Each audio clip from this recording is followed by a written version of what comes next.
Mais um podcast Boca Aberta com a Roberta. Hoje estamos com convidados especiais.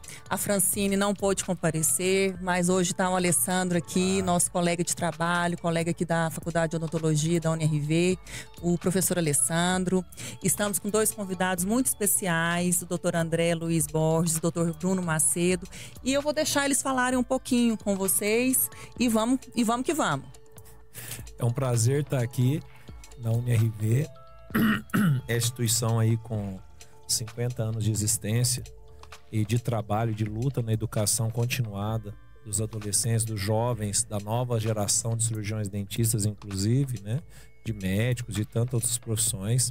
E é com grande prazer que a gente vem representar a Autarquia Federal, que é o Conselho Regional de Odontologia de Goiás, nesse ciclo de palestras continuados de orientação de mídias sociais, de processos éticos, né?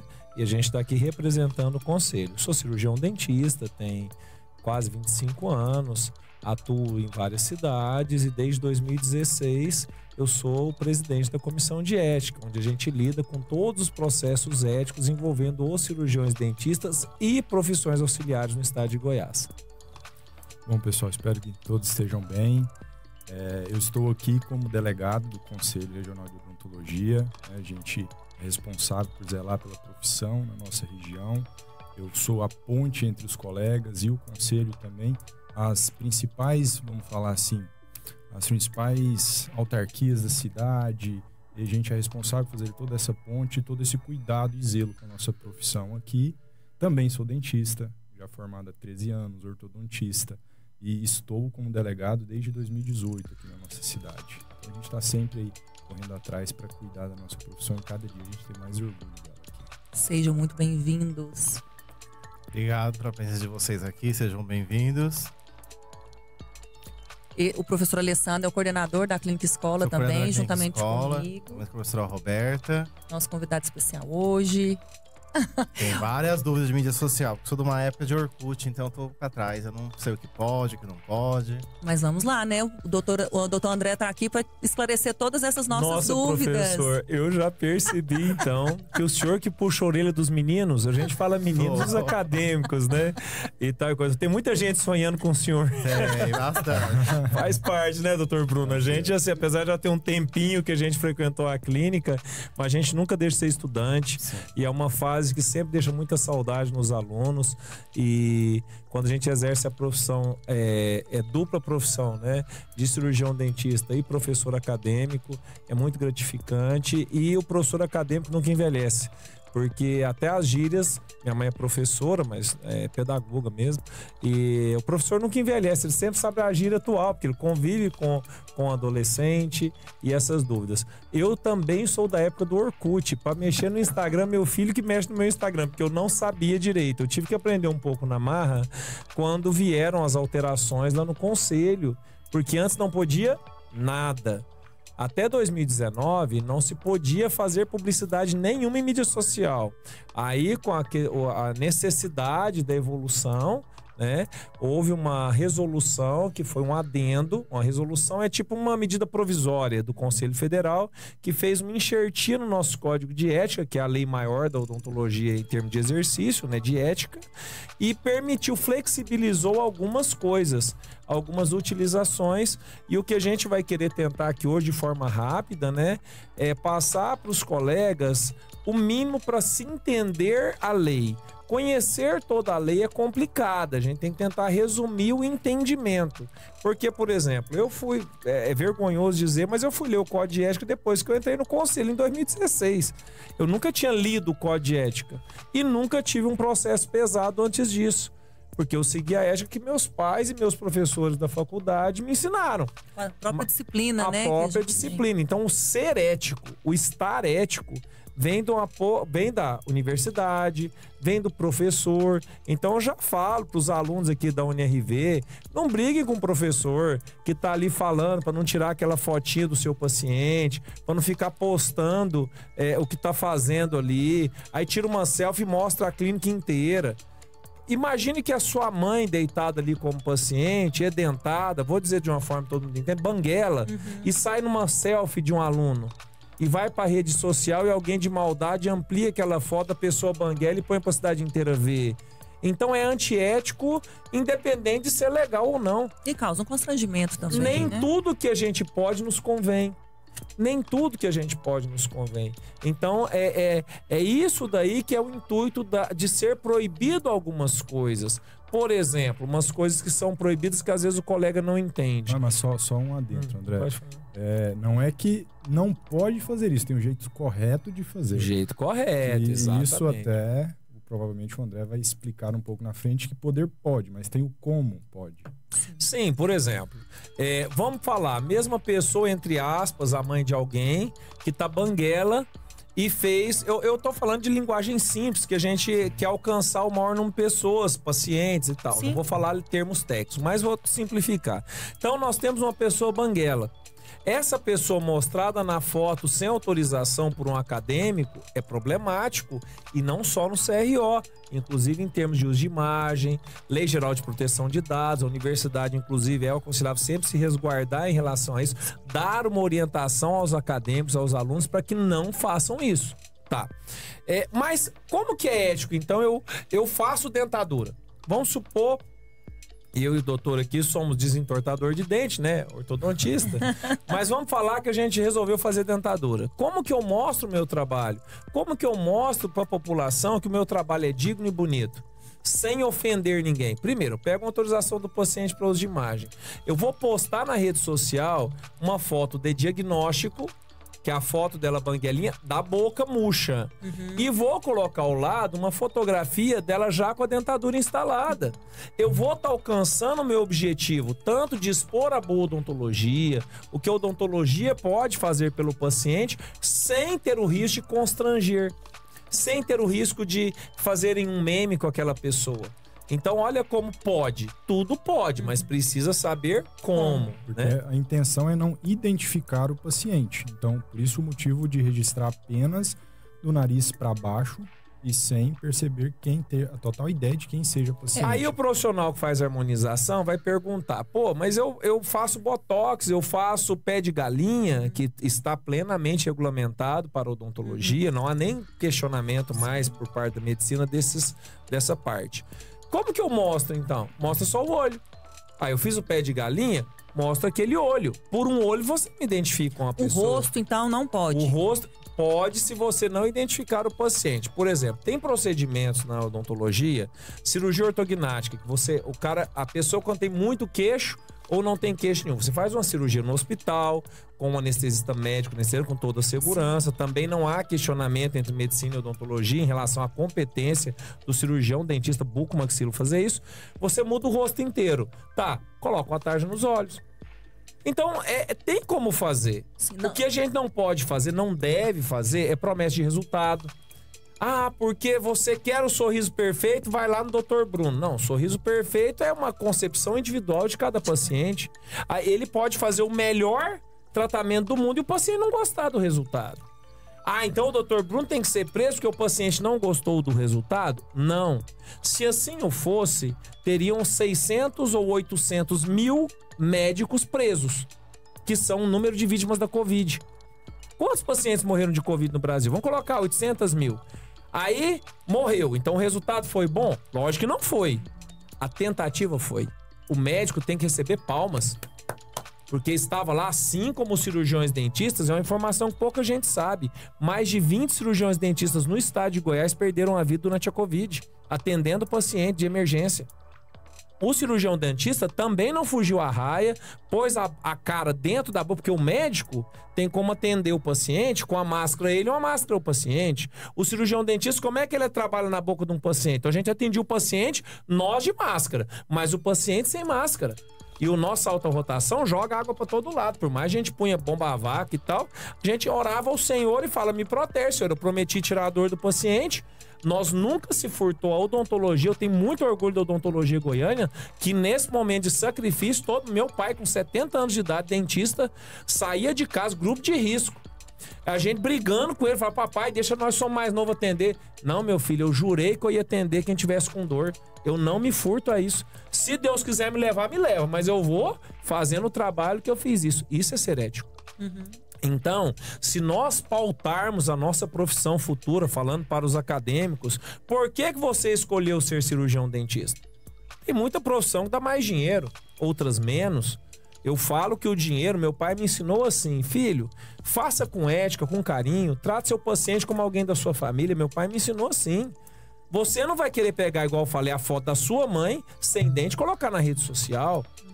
Aí a medicina flexibilizou um pouco, mas aí eu pergunto também, você é mulher, se a sua ginecologista colocasse a lista dos exames de Papa Nicolau que ela fez, você voltaria nela? Não. Pra gente que é homem, se o nosso urologista colocasse a lista de quem fez exame de próstata, fez um bom trabalho, todo mundo precisa fazer, inclusive é uma recomendação para homens acima de 40, que sempre façam o exame de próstata, não tem vergonha nenhuma nisso, é difícil, é constrangedor, mas faz parte da saúde masculina. Mas a gente não quer o nome da gente na lista de quem fez exame de próstata naquela semana na rede social da cidade.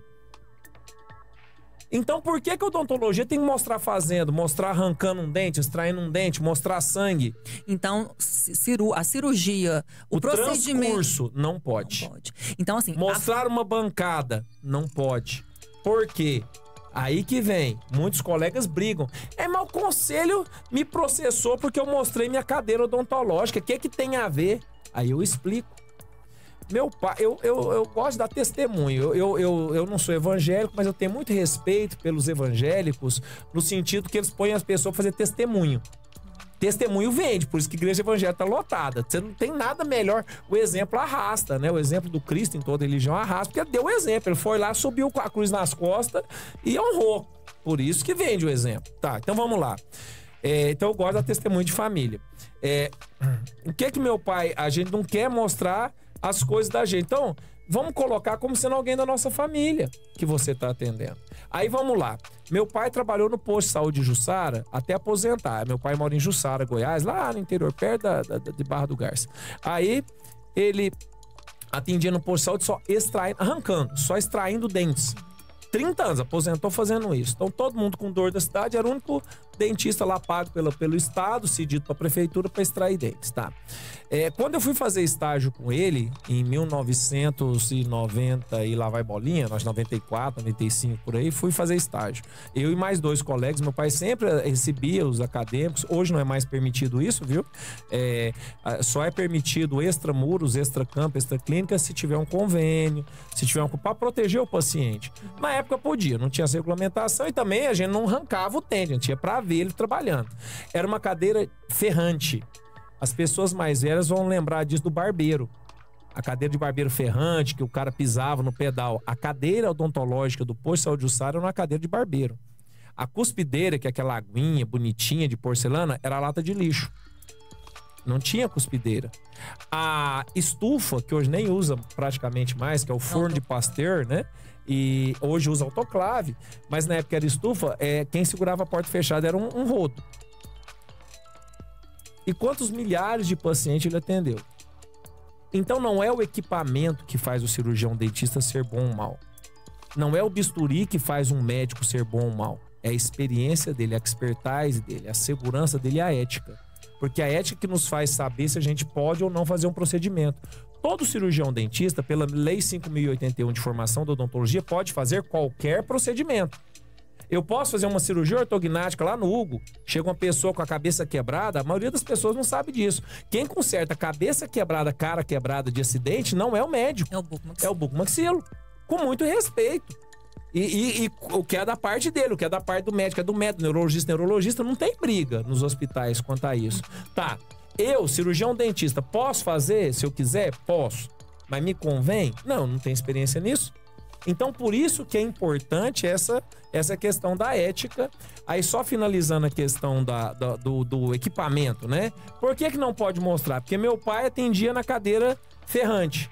Aí chega um recém-formado, acabou de graduar, filho de um grande fazendeiro de Rio Verde, milionário, compra um consultório odontológico de 100 mil reais, com tela, com digital e tal, e coloca lá. E mostra a foto, eu sou o melhor porque eu tenho uma cadeira nova.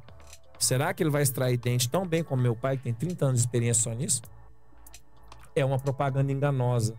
Tá faltando com a ética e com a lealdade para com seus colegas de profissão. Então, por isso que o CRO proíbe qualquer exposição de equipamento. Tem que expor o profissional, que é o rei e rainha do consultório, não é uma marca de aparelho, não é um scanner, não é isso. É o profissional. Então, digo até para a população, procure o cirurgião dentista por referência e pelo profissional, não se a clínica é bonita ou feia. Olha, tô impressionada. Ó, vamos agora com a melhor vinheta do planeta. Roda aí, Adilson, já voltamos.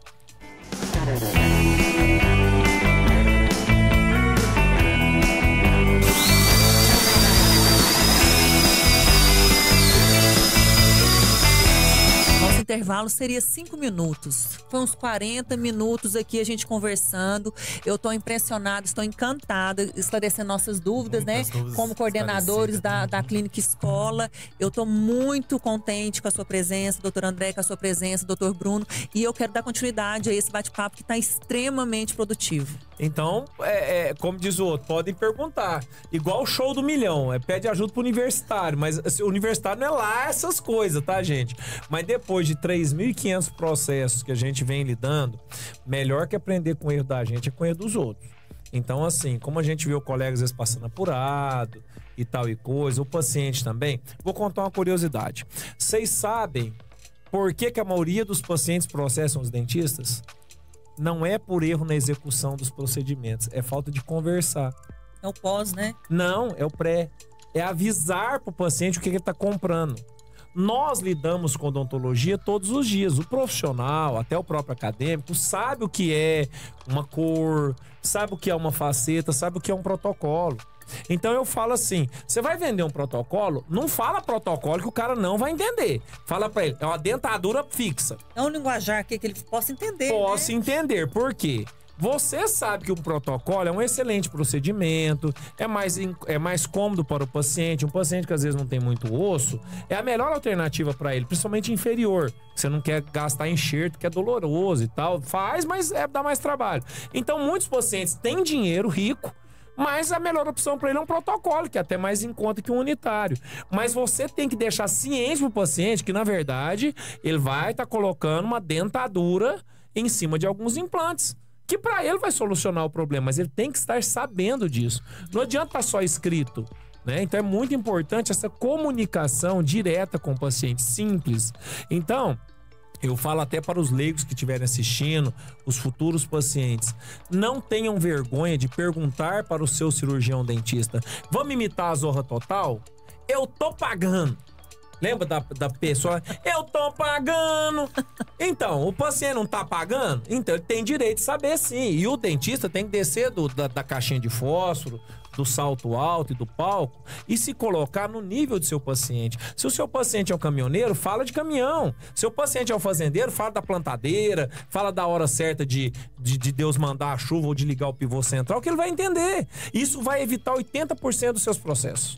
A maioria dos processos no conselho é porque não fez papel, é porque não tem nada escrito e o paciente não sabe. Gente, eu não lembro que tomou de café anteontem. Como que você quer que o paciente daqui 4 anos vai lembrar que ele escolheu aquela cor? Então, tudo anotado. O combinado não é caro. Esse é um ditado interessante. E documentado. E sempre papel. Digital? Digital, nenhum dos programas hoje existentes no Brasil cumprem as regras do Senado Federal. Qualquer bom advogado derruba. Então, as partes... Eu pago Dental Office no meu consultório, assim, eu não tô fazendo publicidade porque eu também não gosto. Uhum. Eu uso a agenda do Google. Mas na minha clínica, como é grande, assim, tem muitos dentistas trabalhando, pra facilitar eu ter o Dental Office. Minha secretária me xinga todo dia, porque ela anota no papel e anota lá. Anota no papel, mas tem que anotar nos dois lugares. Tem que anotar nos dois lugares. E tudo que eu faço, o paciente assina. Inclusive menor de idade. Aí, principalmente por ortodontista, isso é bom. Quantas mães de paciente, doutor Bruno, que vai lá e joga o menino lá na porta e vai embora? Aí você fala assim, nossa, mas o que vale pra mim pegar a assinatura de um menor de idade? Muito, mostra que ele esteve lá naquele dia. Não que tá escrito no prontuário, mas prova que ele esteve lá. Aí fala, nossa, mas e se aí alguém quiser me processar porque eu atendi um menor de idade sozinho? Você vai lá no conselho tutelar e denunciar a mãe que fez um abandono incapaz também. Porque se deixou o menino lá, abandonou o incapaz. Então os dois tá errado. Mas pelo menos você tinha autorização de alguém. O menino não pariu na porta do consultório sozinho, alguém levou. Não, e atender com a secretária também, né? Outra coisa muito importante. Homem, nunca atenda a mulher sozinha no consultório. E nunca com a porta fechada.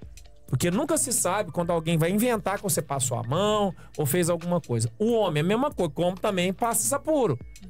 A homem, tô falando paciente, né? Assim, a uma mulher. Esses dias pra trás, na minha clínica, um paciente tirou o órgão sexual e mostrou pra um dentista na minha clínica, dentro da sala. E ela foi me contar 3 dias depois. Eu queria bater nela. Literalmente, eu que ia preso. Eu falei, mas como é que você... Nós aqui, os donos da clínica lá, tinha pedreiro reformando lá de... E se ela grita os pedreiros, esse rapaz ia apanhar lá dentro. Esse sem vergonha. Ele ia ter um problema. Ia ter um problema. Nós ia chamar a polícia, mas ele ia com o roxo lá pra delegacia. Então, o que acontece? Mas, isso eu falo... Hoje em dia não podemos tolerar mais isso. Você é uma acadêmica de odontologia, um professor. Eu vou falar também, vamos mudar aqui para não falar que só acontece com mulheres. Você é um acadêmico, um menino. Uma professora mexeu com você, te assediou, chega na hora aqui no reitor, no coordenador e denuncia. Não tem que se aceitar isso. Explorar fragilidade de qualquer quem quer que seja é crime. A odontologia não coaduna com isso. Usar a hierarquia como poder, né? Como poder também. E câmera? Câmera é por isso que eu falei que tem que ter. A gente no intervalo, perdão, né? A gente tava comentando que é importantíssimo de todos os pacientes você ter o uso da imagem. Mas tem diferença. Uso de registro de imagem para dentro e uso para mídia fora. Você tem que pegar, na minha opinião, para todo paciente, o uso de registro para segurança e controle de qualidade. Que não é colocar na mídia. Para pôr na mídia, o paciente assina que autoriza para publicidade. Por quê? Você tem que colocar, inclusive, com áudio. Gravem com áudio. Okay. E assim, e se eu colocar no meu consultório, por segurança, uma câmera que tá ali vendo meu atendimento, o entra e sai de paciente, é legal? Eu posso? Sim, você vai ter que colocar um aviso grandão colocando: você está sendo filmado, gravado. Dentro do consultório? Não, na recepção. Dentro do consultório, não. No consultório eu tenho também. Só que no consultório, pra eu gravar lá dentro, eu tenho que ter autorização de cada paciente. Por isso que todo paciente meu assina que é autorizado. Tá, e se eu tiver uma câmera no consultório fixa e o paciente assinar, ok, não tem problema. Normal. Você vai poder usar isso, inclusive, em tribunal. O problema hoje em dia é com a Lei Geral de Proteção de Dados, se você não tiver autorização do paciente, aquilo lá não serve como prova. Porque foi adquirido de uma forma ilegal, sem o paciente saber. Então eu posso estar lá, ele tá lá, eu fazendo pode procedimento. Não, deve. Eu fazendo procedimento pode não, e deve. a câmera. Então isso aí o CRO me resguarda. O CRO e todas as leis. Ô, André, e até uma dúvida sobre esses documentos. Existe no site documentos referente a essa situação? Como a odontologia são literalmente dezenas de especialidades, muitos CROs do Brasil têm modelos, a gente vai sempre tá atualizando, mas, por exemplo, acabaram de criar mais uma. Eu vindo para cá, eu descobri que a acupuntura é especialidade. Me perdoe os acupunturistas, eu não sabia que era especialidade, eu achei que era uma habilitação. Aí eu até conversando com a pessoa, falou, não, já virou especialidade. Eu tava até desatualizado, porque eu monte de meio de agulha, então falo de acupuntura até tempo. Então, assim, com muito respeito, eu sei que eu indico o paciente para acupuntura pós-ortognática, para voltar sensibilidade mais rápido, funciona. E eu atesto isso. Mas eu não sabia que era especialidade. Então, respondendo, não tem tudo de todos os procedimentos. Mas tem os modelos, o CRO de São Paulo também tem, o Federal também tem. Hoje é fácil de conseguir isso aí. Eu tenho os meus lá no grupo, quando alguém precisar ou quiser, é só me contatar, depois eu vou dar na palestra. Eu acho que eu tô até no grupo também dos dentistas. O convite é para os acadêmicos e para os cirurgiões dentistas. Entrem no grupo aqui do CRO da cidade. Prometo que a gente não vai mandar fiscal porque você tá no grupo, tá? O fiscal só vai com denúncia mesmo, tá, gente? Não preocupa, não. Muito interessante. Alessandro, mais alguma dúvida? O senhor vai falar hoje à noite na palestra, mas doutor, eu sou último ano. Só um minutinho, não vamos falar do hoje na palestra, né? Corta aí. Esqueci do hoje. Corta um pouquinho, aí ele consegue voltar aí pra gente dar continuidade. Pode continuar. Pode continuar? Doutor, tô me formando. Quero postar tudo que eu faço. Posso? Sou aluno ainda, sou acadêmico. Tá, agora ou depois de graduado? Agora. Não pode. Não pode. Por que não pode? Porque você ainda não tem o direito. é para resguardar e proteger. Perdão que eu sou péssimo de nome. Como é seu nome? Alessandro. Então, o Alessandro acadêmico, a partir do ano que vem, ele terá uma coisa que hoje o Alessandro aluno não tem, que é o CRO, que é a inscrição e habilitação para poder exercer odontologia em todo o território nacional com a proteção do Conselho Regional de Odontologia de Goiás. Então nós protegemos as prerrogativas do cirurgião dentista. Então seria a mesma coisa de falar que um acadêmico de direito de último ano vai postar os processos que ele ajudou.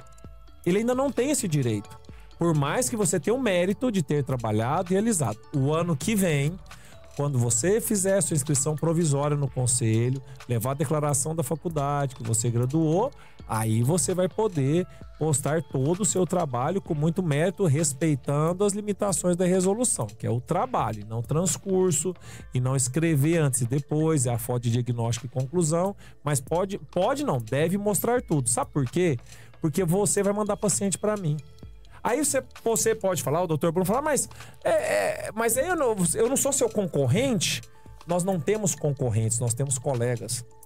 Quando você mostra aqui em Rio Verde, posta um trabalho de excelência seu, o meu paciente ou alguém de Goiânia, que eu moro em Goiânia, não vai poder vir aqui, vai gostar, vai pesquisar, quem tá aqui perto que faz? O doutor André faz. Então você indiretamente vai estar mandando para mim, a postar do doutor Bruno vai estar mandando para você, e como diz meu pai velho, boca e dente não cabe nesse mundo. Então assim, tem para todo mundo o espaço para os éticos. Faz um papel de informação. De informação para todo mundo. A gente estimula, ao contrário, o conselho estimula a publicidade e mídias sociais. Até o André falou uma coisa muito interessante, que é essa questão de antes e depois, eu acho que mais gera dúvida entre todos os colegas, pelo menos aqui em Rio Verde, que mais chega até mim essa questão. Posso postar isso? Posso postar aquilo? As palavras certas fazem a diferença. Igual o André falou, antes e depois? Não. Mas diagnóstico, conclusão, já ajuda. Vai fazer a postagem, lá onde você descreve sobre a postagem, é bom colocar referências do profissional também, né, André? Nossa, e uma coisa que é o que dá mais processo, a coordenadora da comissão de ética, que sentada no cantinho, a Simoneri, e ela tá doida para diminuir o serviço dela, né? Se vocês verem a quantidade de processo, porque o colega não coloca o número do CRO, aí eu pergunto para vocês, vocês já foram em festa de OAB de advogado? Tanto que eles fazem festa quando conseguem OAB? O advogado, quando ele passa no OAB, ele fecha restaurante, chama embebeda, vai pra cadeia. É sofrido. Outra coisa, prega a carteira do OAB. Advogado não mostra a identidade depois que pega o OAB, só mostra o OAB. E o dentista tem vergonha, esconde o CRO, labuta aqui 4, 5 anos para conseguir. Mas talvez ele não tenha informação que a carteirinha do CRO, ela é uma identificação. É a identidade. Inclusive, agora nós aprovamos lá no Federal, a digital vai ser fornecida gratuitamente a todos os cirurgiões dentistas. E não só cirurgiões dentistas, tá? ASB, todas as profissões auxiliares. PPD. E o APD também, com assistente de prótese dentária. Todos têm Mas registro. o que eu digo é o seguinte, gente, é cara crachá, você lutou, você labutou, você aguentou professor chato, estudou 5 anos da sua vida e não vai colocar seu número do CRO? Não, professor chato não, professor gente boa. Tá, professor gente boa, né? Que perguntava qual que é a ramificação do trigêmeo. Faz assim, né? Com aquele acidente anatômico que ninguém lembra, mas a fórmula do açúcar. Mas não esqueceu o nome desse professor, eu tenho certeza. Não. Quanto mais cri-cri, mais a gente recorda com carinho. E a gente, eu sou filho de professor, então assim, o professor que sai do seu consultório, que se digna a compartilhar o conhecimento, é construir a humanidade. A humanidade, se não existisse escola, não era nada. A gente ainda estava lá batendo uma pedra na outra para fazer fogo. A cultura é o conhecimento amealhado e compartilhado da humanidade, né? Aí eu vou para, assim, meio fechando, eu vou falar para você que não leu o Código de Ética ainda, que tem preguiça de ler. Eu vou resumir o Código de Ética. E eu vou plagiar, com todo respeito e honra, a frase que resume a lei e os profetas. Ame a teu Deus sobre todas as coisas e ame o próximo como a si mesmo. Quem ama o próximo como a si mesmo é ético, não precisa nem de Código de Ética. Se ponha no lugar do seu paciente. Maravilha. Muito bom. Isso resume o Código de Ética. Se ponha no lugar do seu paciente. Não faça pra ele o que você não quer fazer pra você. Você não gostaria que alguém mentisse que vai consertar e deixar seu sorriso perfeito quando você sabe que há limitações. Você não vai vender Botox Day como se fosse só aquele dia, sendo que tem mais 364 dias do ano. Aquele cara não faz Botox de outro dia. Isso é golpe. Black Fraud. É golpe. Se você não quer isso pra você, por que você quer para os outros? Então vamos parafrasear Jesus: ame o próximo como a si mesmo. Se põe no lugar do seu paciente. Você gostaria de ser exposto daquela forma? Não. Então é simples. No mais, tem o conselho à disposição. Tem o doutor, eu falo que é o Brunão. Tem o doutor Brunão, apesar que ele é perto de mim, ele é baixinho. Mas tem o doutor Brunão aqui de Rio Verde, aqui, que é o nosso delegado, aqui, o sofredor, que leva as burdoadas aqui dos colegas. Tem aqui a própria universidade, que está aqui à disposição para tirar alguma dúvida. O Humberto, que é o fiscal, tem muitos anos aqui, é muito querido da comunidade odontológica aqui. Ele tem um respeito muito grande, porque ele nunca chegou ofendendo ninguém, nunca chegou brigando com ninguém no consultório, que eu conheço a índole dele, né? Todo mundo tem seu dia de raiva, mas ele é bem tranquilo, bem calmo. A gente tá de parabéns pelo servidor concursado aqui, que é o Humberto. E assim, complementando, a função do conselho é orientar. Para chegar a ponto de ter um problema ético, é porque talvez não foi buscar a orientação. Então, hoje a gente vive um mundo que tudo é muito linkado e é tudo muito rápido. E o conselho, a estrutura que a gente tem de trabalho, não acompanha toda essa evolução. A gente não tem inúmeros fiscais para acompanhar a internet, então a gente conta com a ajuda dos colegas para manter a profissão mais ética. E aí, baseado nisso, a gente consegue auxiliar para quem quer buscar auxílio. Porque também tem as pessoas que não buscam auxílio porque não tem interesse nenhum. Eu, inclusive, só finalizando também, fica a dica: cuidado, acadêmicos egressos, para não irem naquela de vou comprar uma franquia e vou ficar milionário em um ano. Franquia, todas elas são empresas que buscam lucro por meio de percentual das suas vendas, e muitas delas orientam o colega a fazer infrações éticas para encher o consultório. Enche o consultório, você fica aí com 15, 16 processos, vai ter o diploma cassado, vai levar processo dos pacientes na justiça comum. Então, cuidado com quem vende facilidade e deixa os processos nas suas costas. Não estou dizendo que a franquia não ajuda, não estrutura e tal e coisa, mas cuidado. A franquia é uma empresa que quer ganhar dinheiro às suas custas. Com todo respeito, tem os ônus e os bônus. Então, cuidado com o recém-formado. Às vezes o pai ali viu o filho formando, vai vender um pedaço de terra, uma safra da soja para poder pagar uma franquia pro filho, e o filho vai ficar, ganhar de presente, compra uma franquia e ganha um abacaxi. Então, muito cuidado. Tá? Aí fica o agradecimento a todos. Eu ficaria aqui mais horas e horas tirando as dúvidas, e eu quero agradecer de coração sua presença, doutor André, doutor Bruno, Alessandro, né, meu amigo aqui de universidade, e as portas estão abertas e vamos marcar mais vezes, porque esse assunto aí tem muita coisa aí pra gente tirar as dúvidas, e muito obrigada. E até o próximo Pods UniRV. Última dica. Vá ao dentista a cada 6 meses. Mas peraí, Gine, peraí que eu vou... Aí eu cortei ele, né? Mais um podcast. Muito obrigado, Pods UniRV. Até mais, tchau, tchau. Obrigado.